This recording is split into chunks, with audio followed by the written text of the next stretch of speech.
Hospital, which moved to this site in 1937, has a long tradition of focus on community care, treating all segments of the population that is in need. Only the delivery of that treatment has changed. In the past, patients stayed 2 to 3 weeks in the hospital. And now today, the stay is usually 3 days or less, and more than half of the care in this hospital is outpatient care.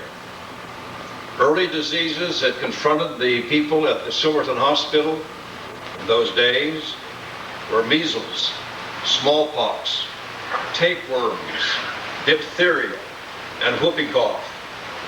Also, many mill accidents and bullets caused death in those days. Today, here at Silverton, the major work is in childbirth, hip and joint replacements, cataracts, and wellness activities. But I want to again indicate to you, as I have many times, that quality of care ultimately is driven by medical research. That is the key. Research produces better treatments, better cures, and while advances in telecommunications give us a new health care delivery options that we have only dreamed of. The results of medical research have already cured dreaded diseases like childhood leukemia and polio. Former United States Senator Richard Newberg died of testicular cancer in 1960. It was then deadly. Today, testicular cancer has a 95% cure rate.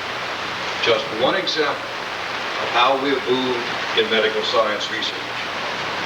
And now, as we look to the future, I think we should take note that Oregon Health Science University, which has developed into one of the premier centers of medical education, delivery, and research, has put together, in the process of wiring, so to speak, every hospital in the state, every doctor's center of clinical treatment.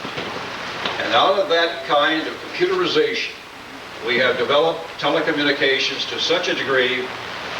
I witnessed a demonstration of a surgery being conducted in Burns, Oregon, and counseled with members of that specialty on the Hill in Portland. I watched a doctor with a patient in Lakeview, Oregon, who was teaching a fourth-year medical class up on the Hill in Portland. So as we draw our abilities and our knowledge and our information together, we cannot foresee today, as we dedicate this hospital, the kind of input of experts available all over the world. In fact, if we were to reach out today on a testicular cancer case, we could bring in, as it is generally recognized, some of the greatest experts at the University of Indiana and have them consulting here in Silverton, Oregon. So these are only a few things that are happening in the whole field of medical research. I want to say that as a young man, I felt the call of public service and believed in the positive impact government can have on the lives of people. Government service has allowed me to work to promote peace, protect human life, education enhancement, safeguarding our environment, and improving the health care of Oregonians. And it indeed has been a thrilling journey. The people of Oregon have given me their trust for 45 years in public office. The voters of Oregon have been understanding of my principles, loving to me and my family, and forgiving whenever I have made mistakes. I will forever be grateful to each of you and all the people of my state. You know, we have formed a unique partnership over the years, regardless of party. And the achievements of my public life have been accomplished by the toil of many, many people. All of this effort has been undergirded by a stellar staff whose dedication and skill never been equaled. Throughout my public life, I have striven to represent all of the people of this state, not just those within my political party. In 1953, I was starting my second term in the Oregon legislature on the day that Harry Truman left the presidency. He said that this was the happiest day of his life because he was being elevated back to the rank of private citizen. Today, I have a good idea of how President Truman felt on that day.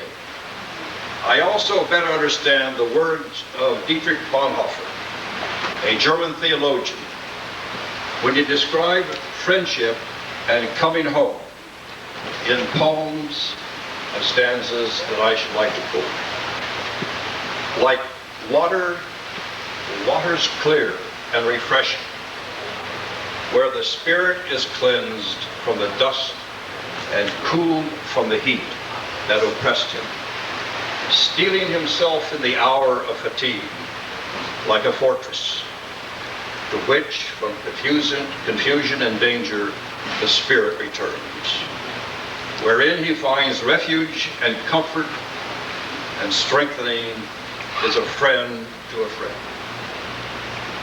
My love for this state and its people ranks only behind my love for God and for my family. I would like to introduce members of my family who are able to be with me here today. First, my mistress.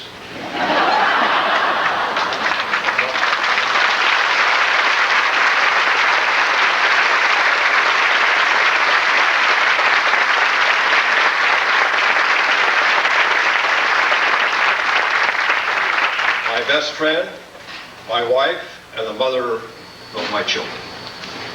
First, I'd like to introduce the patriarch and the matriarch of our blessed family. Antoinette's mother and her father, Josephine and Vincent Kuzminovich.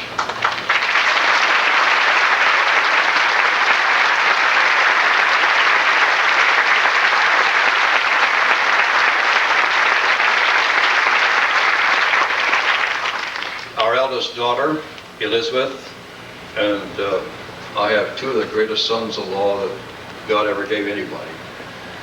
And Greg Keller is one of them, Elizabeth and Greg.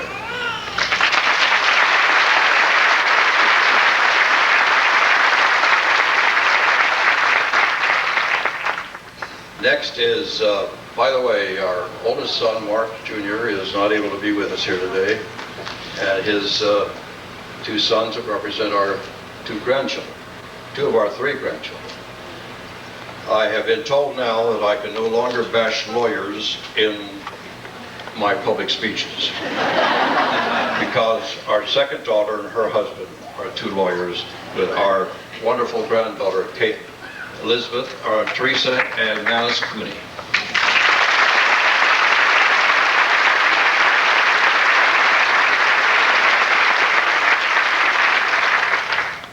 And our son who came the furthest from New York, who is a commercial photographer in New York, Visco Hatfield, and his friend Sharon Morales.